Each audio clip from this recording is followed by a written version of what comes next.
I never planned to cheat. I didn't wake up in Vegas thinking I'd make the worst mistake of my life. But one night, a few drinks, and a blurred line between fun and failure, and everything I'd built came crashing down. He found out before I even had the chance to explain, and instead of talking to me, he told my parents. Within days, they froze my accounts, changed the locks, and said I wasn't the daughter they raised. My friends, gone. My job, lost. I wasn't just punished, I was erased. And maybe I deserved some of it. Maybe I needed to lose everything to finally face myself. But what happened next? No one saw coming. Not even me. This isn't just about betrayal. It's about what happens when the people you trust most turn their backs, and you're left standing in the ruins, trying to remember who you were before it all went wrong. I wish I could tell you the night started out differently, that there was some dramatic foreshadowing, some warning sign I missed. But the truth is, it just felt like fun. Harmless, glowing, overdue fun. It was my best friend's idea of Vegas for the weekend. One last girls' trip before life got serious.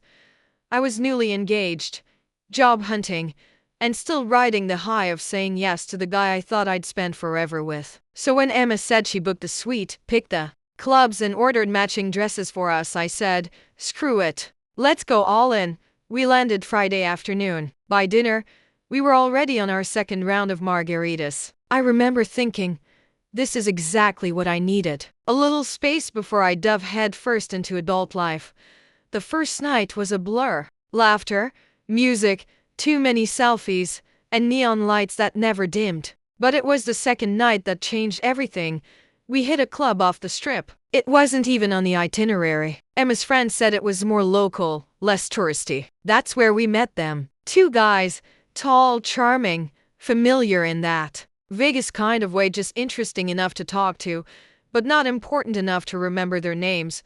I remember the way one of them looked at me. Not in a creepy way, just seen. Like I wasn't someone's fiancé or daughter, or whatever box I'd been shoved into back home. Just me, present, light, free.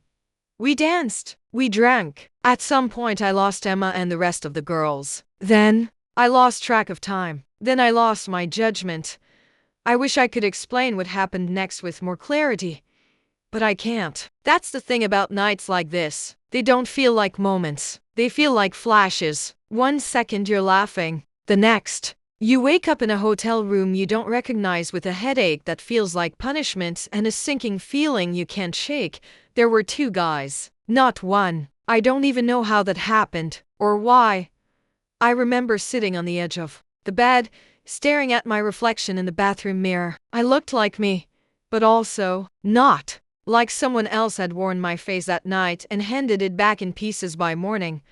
I didn't tell anyone. Not Emma. Not the girls. Definitely not him. I told myself it was Vegas. A mistake. A blackout. A one-time thing that would never leave that room. I flew home the next day. I smiled when he picked me up at the airport. I kissed him like nothing had happened.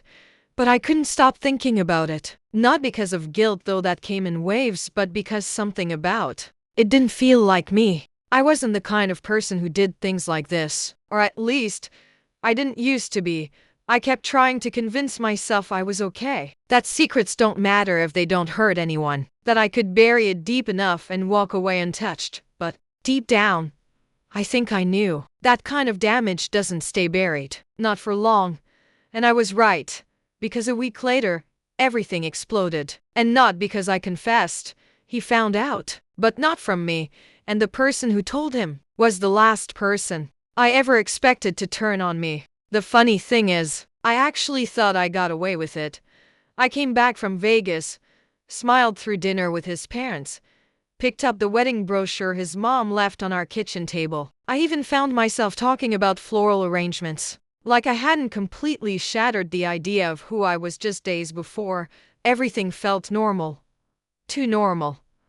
And maybe that's what should have tipped me off. When life feels that still, it's usually because a storm's already on its way. It was a Thursday afternoon when it happened. I was sitting on the couch, scrolling through emails, when I got a message from him. Just a text. One line.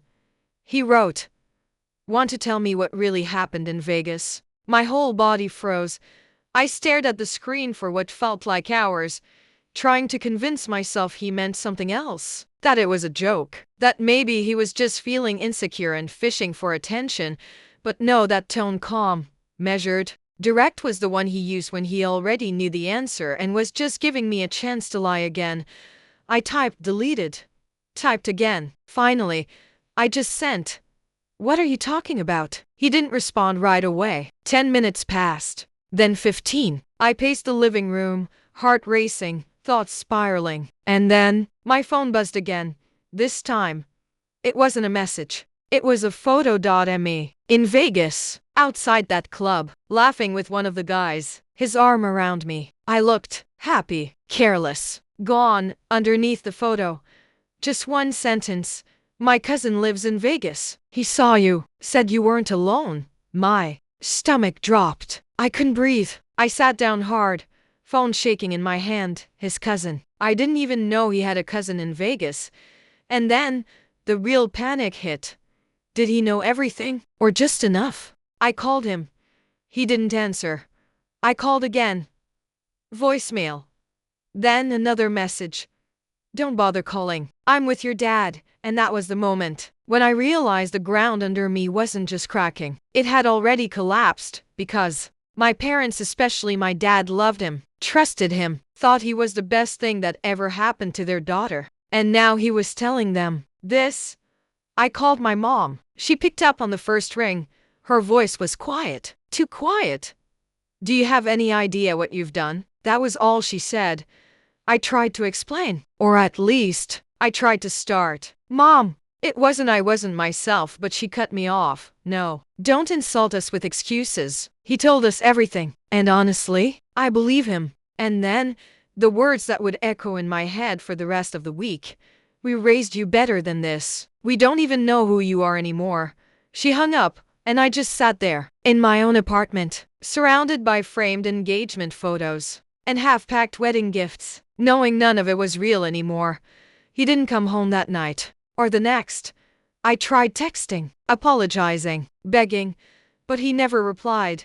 Instead, I got a formal email from his lawyer 3 days later. He wanted the ring back, said he was formally dissolving all shared financial agreements, which was just a fancy way of saying, "You're out of the life we were building." And my parents, they followed his lead.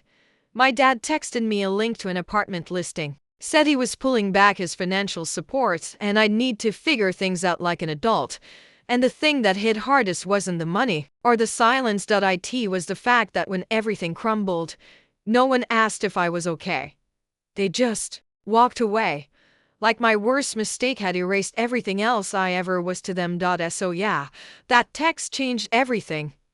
Not just because it exposed the truth, but because it showed me how fast people run when your version of the story doesn't match theirs. I lost my fiancé. I lost my family's trust, but more than that, I lost a version of myself that believed some mistakes stay buried, because they don't. They dig their way out, one message at a time. There's a kind of heartbreak you expect in life, the slow drifting apart, the sharp fights that leave bruises you can't see, but nothing prepares you for being betrayed by the person you trusted the most. Not because they lied to you, but because they used the truth like a weapon. I always believed if something went wrong between us, we'd handle it privately, talk it out, scream, cry, whatever, but just us. Because that's what intimacy meant to me, a safe space where even the worst mistakes had a place to land. But he didn't give me that. He didn't even give me a chance. Instead, while I was still scrambling to figure out how much he knew, while I was still debating whether to tell him the whole truth, he told everyone else first. My parents, my sister, our mutual friends, like it was his right to control the story because I'd broken something sacred. And maybe I did. But he didn't just break the engagement. He broke me. The night it happened, I couldn't sleep. I kept replaying every moment in my head, trying to figure out when things turned. At 2:17 a.m., I got a DM from a girl I barely knew. "Hey, is this about you?" Attached was a screenshot of a Facebook post. His account, public.it, said, "I gave everything to someone I loved. She went to Vegas and slept with 2 strangers. She didn't tell me. I found out through someone else. I'm done protecting people who don't protect me. There were photos. One from our engagement party. One from Vegas. One of the rings sitting on a table without my hand. And then the comments. Hundreds of them. People I hadn't spoken to in years chiming in like they knew the whole story. Saying things like she never seemed right for him or honestly, he dodged a bullet. One person even tagged my workplace. I just sat there, reading every word, while my chest caved in. He didn't just expose me. He invited the world to judge me. And it worked. The next morning, I woke up to texts from cousins I hadn't seen in years, coworkers awkwardly checking in, and one email from HR asking if I needed any time off. My world had already been unraveling. But now, it was like someone lit the remains on fire and handed me the ashes. I messaged him. I said, "Why would you do this? Why make it public?" His response, "You had no problem being private when you betrayed me. So now we're doing it out in the open." I didn't even recognize the person texting me. This wasn't the guy who used to hold my hand when I cried at commercials. This wasn't the man who once spent 3 hours helping my dad fix a leaky faucet just so he'd like him more. This was someone else. Someone angry. And maybe rightfully so. But still, I never thought love could turn so quickly into vengeance. I thought about deleting all my accounts, disappearing for a while. I even looked up flights to anywhere. Mexico, Portugal. I just wanted to go somewhere where no one knew me, where I could start over without the scarlet letter burned onto my digital skin. But I didn't go. Instead, I sat there, in my apartment, in the silence, feeling the weight of every choice I had made, and every choice that had been made for me. The truth is, I never wanted to hurt him. I didn't go to Vegas to cheat. I didn't plan anything. I didn't even remember half of it. But none of that mattered now. Because he didn't just leave me. He took the part of me that trusted people and set it on fire. And the worst part, I couldn't even blame him completely. Because if the roles were reversed, maybe I would have done the same. Maybe betrayal makes us cruel. Maybe heartbreak gives us permission to destroy. But that night, the night he posted everything, was the night I realized something even more painful than losing him. I had never really known him at all, because the man who loved me would have been hurt, yes. But he would have come to me, and the man who posted those photos? He didn't want an apology. He wanted revenge. The thing no one tells you about falling apart is that it rarely happens in slow motion. It's not some poetic unraveling. It's fast, brutal, messy, and it usually hits when you think the worst is already behind you. I thought the Facebook post was the end of it. That once the story was out and the world had their moment of judgment, things would go quiet. But I was wrong, because that post, it wasn't just a breakup announcement. It was a domino. And once it fell, everything else came crashing down with it. The first thing to go was my job. I worked in a small office, mostly corporate marketing, but tight-knit. Gossip ran through that place like oxygen. Monday morning, I walked in and every conversation stopped the second I passed by. People didn't even try to hide it. Just wide eyes and uncomfortable smiles, like I was already halfway out the door. By noon, I got called into my manager's office. He didn't even look me in the eye. Said there'd been concerns about my professionalism, that some clients had raised questions about personal conduct. I asked if I'd done anything wrong at work. He said, "Not exactly." But still, he slid a folder across the table, a severance offer. "We just think it's best if we part ways," he said, just like that. No warning, no chance to explain. That job wasn't just a paycheck. It was stability. It was the last thing I had left that still made me feel normal. And now it was gone too.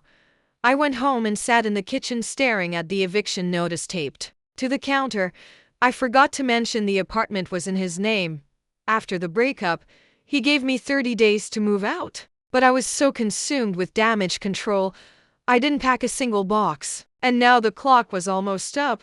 I didn't know where to go. I didn't want to go back to my parents. My mom still hadn't called. My dad sent one email saying, "I hope you're learning something from this." That was it. So I started calling friends. Not for money, just for a place to stay. A couch, a floor, anything. but every call was the same. I wish I could, but my roommate's weird about guests. My boyfriend's already uncomfortable with how close I was to your ex. I think you just need time to work things out on your own. They weren't just distancing themselves. They were gone, vanished. I guess it's easier to support someone when their life looks good on Instagram, but when it starts to look like a car crash, no one wants to sit in the passenger seat. By the end of the week, I had no job, no apartment, no fianc, and no one who would even answer my calls after 9 p.m. And I know what people were saying. That I deserved it. That I brought this all on myself. And maybe I did. I made a mistake. A huge one. But I didn't expect it to cost me everything.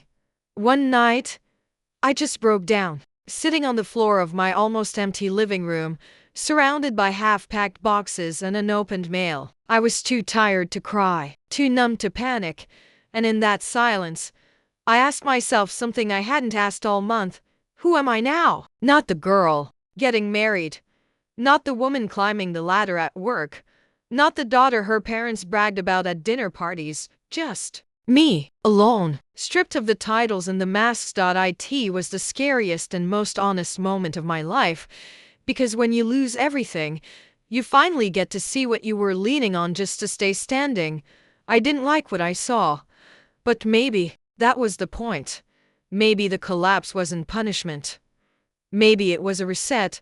I didn't know yet how I'd recover, if I'd ever be forgiven, if I'd ever forgive myself.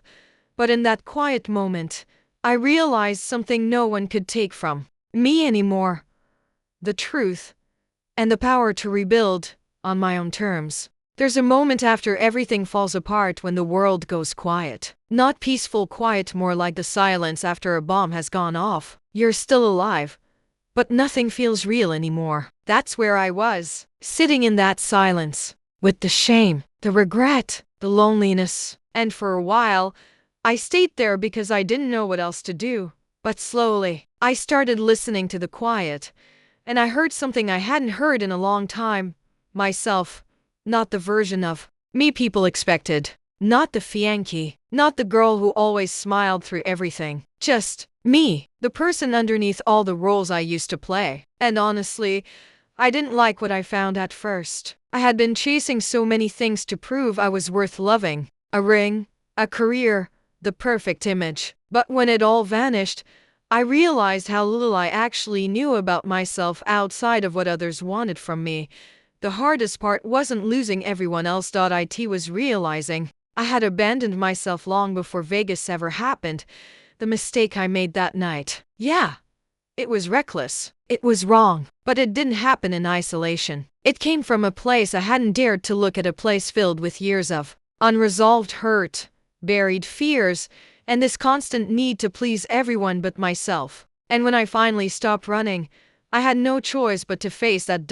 First, it was brutal. I replayed every conversation, every decision, every red flag I ignored, including the ones in my own reflection. I wrote letters I never sent. To him, to my parents, to the girl I used to be. I said things out loud that I had never admitted. Even in my own thoughts, I said, I was scared. I said, I didn't know how to say no. I said, I made a terrible choice. But that's not the whole of who I am. And the more I spoke, the more space I created inside myself. Space for honesty, space for grief, space for forgiveness. Not just from others, because let's be real, some of them may never give it. But from me. I started showing up for myself in tiny ways. Making my own coffee in the morning instead of skipping breakfast. Journaling instead of doom scrolling. Sitting outside in the sun for 10 minutes and reminding myself that I still existed even if the world didn't clap for me anymore.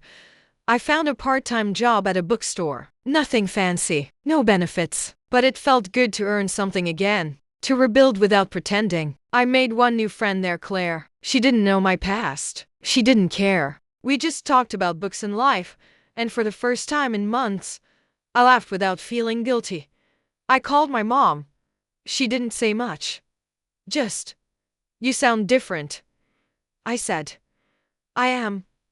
It wasn't a full reunion, but it was a crack in the wall. And sometimes that's enough to let a little light in. And as for him, I never expected to get closure. But one night, months later, I ran into him at a cafe. Totally random. He looked tired, softer. I didn't even know if he'd acknowledge me, but he did. He nodded, then said, "I was angry, but I didn't have to destroy you." I just said, "I destroyed myself long before you did." He nodded again. We didn't hug. We didn't rehash. But there was peace in that moment. Quiet peace. And I think that was all we could give each other. Now, people say rock bottom is the end. But I've learned it's just the beginning. Because when there's nothing left to lose, you finally get the chance to rebuild something real, something honest. The hardest lesson I've ever learned? It's not about never making mistakes. It's about facing what those mistakes reveal. And, in my case, they revealed a girl who needed to break in order to become someone stronger. I'm still healing, still rebuilding, but for the first time in a long time, I'm doing it as me. And that even after everything feels like a beginning worth holding on to.